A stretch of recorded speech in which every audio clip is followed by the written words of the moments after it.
एक दर्द भरी सच्ची घटना। एक दुकान में मैं खरीदारी कर रहा था।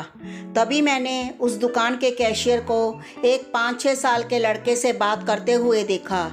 कैशियर बोला, माफ़ करना बेटा, लेकिन इस गुड़िया को खरीदने के लिए तुम्हारे पास पर्याप्त पैसे नहीं हैं। फिर उस छोटे से लड़के ने मेरी ओर मुड़कर मुझसे पूछा, अंकल क्या आपको भी यही लगता है कि मेरे पास पूरे पैसे नहीं हैं?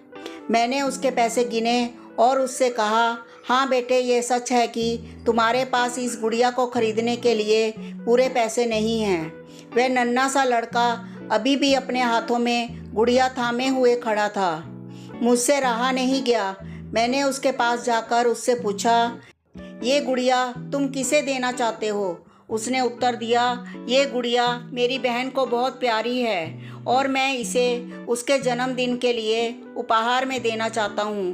पहले मुझे ये गुड़िया मम्मी को देनी है और वो बाद में जाकर मेरी बहन को दे देंगी। ये कहते कहते उसकी आंखें नम हो आई। मेरी बहन भगवान के घर गई है और मेरे पापा कहते हैं कि मेरी मम्मी भी जल्द ही भगवान से मिलने जाने वाली है।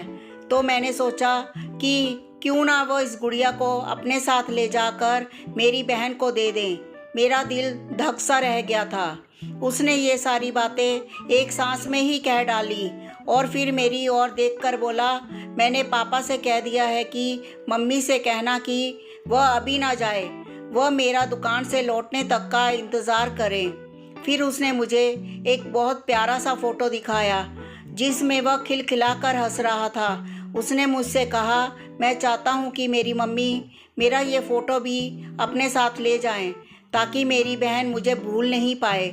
मैं अपनी मम्मी से बहुत प्यार करता हूँ और मुझे नहीं लगता कि वह मुझे ऐसे छोड़ने के लिए राज़ी होंगी। पर पापा कहते हैं कि उन्हें मेरी छोटी बहन के साथ रहने के लिए जाना ही पड़ेगा।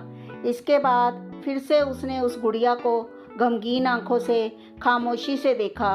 मेरे हाथ जल्दी से अपने बटुए तक पहुँचे और मैंने उससे कहा, चलो एक बार और गिनती करके देखते हैं कि तुम्हारे पास गुड़िया के लिए पर्याप्त पैसे हैं या नहीं। उसने कहा, ठीक है, पर मुझे लगता है मेरे पास पूरे पैसे हैं। इसके बाद मैंने उससे नज़रें बचाकर कुछ पैसे उसमें जोड़ दिए और फिर हमने उन्हें गिनना शुरू किया। यह पैसे उसकी गुड़िया के लिए काफ़ी थे। यही नहीं, कुछ पैसे अतिरिक्त बच भी गए थे। नन्हे से लड़के ने कहा, भगवान का लाख लाख शुक्र है मुझे इतने सारे पैसे देने के लिए। फिर उसने मेरी ओर देखकर कहा, मैंने कल रात सोने से पहले भगवान से प्रार्थना की थी कि मुझे इस गुड़िया को खरीदने के लिए पैसे दे देना, ताकि मम्मी इसे मेरी बहन को दे सके, और भगवान ने मेरी बात सुन ली। इसके अलावा मुझे मम्मी के लिए एक सफ़ेद गुलाब खरीदने के लिए भी पैसे चाहिए थे, पर मैं भगवान से इतने ज़्यादा पैसे मांगने की हिम्मत नहीं कर पाया था। पर भगवान ने तो मुझे इतने पैसे दे दिए हैं कि अब मैं गुड़िया के साथ साथ एक सफ़ेद गुलाब भी खरीद सकता हूँ। मेरी मम्मी को सफ़ेद गुलाब बहुत पसंद है। फिर हम वहाँ से निकल गए, पर मैं अपने दिमाग से उस छोटे से लड़के को नहीं निकाल पा रहा था।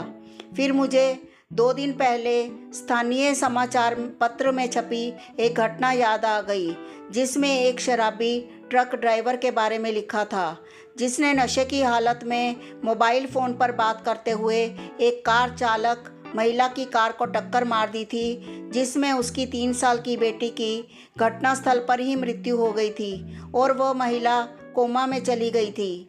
अब एक महत्वपूर्ण निर्णय उस परिवार को लेना था कि उस महिला को जीवन रक्षक मशीन पर बनाए रखना है अथवा नहीं, क्योंकि वो कोमा से बाहर आकर स्वस्थ हो सकने की अवस्था में नहीं थी।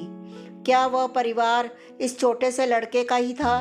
मेरा रोम रोम कांप उठा।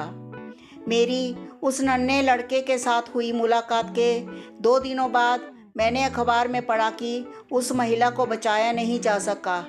मैं अपने आप को रोक नहीं सका और अखबार में दिए पते पर जा पहुंचा, जहां उस महिला को अंतिम दर्शन के लिए रखा गया था। वह महिला श्वेत धवल कपड़ों में थी, अपने हाथ में एक सफ़ेद गुलाब और उस छोटे से लड़के का वो फ़ोटो लिए हुए और उसके सीने पर रखी हुई थी वही गुड़िया।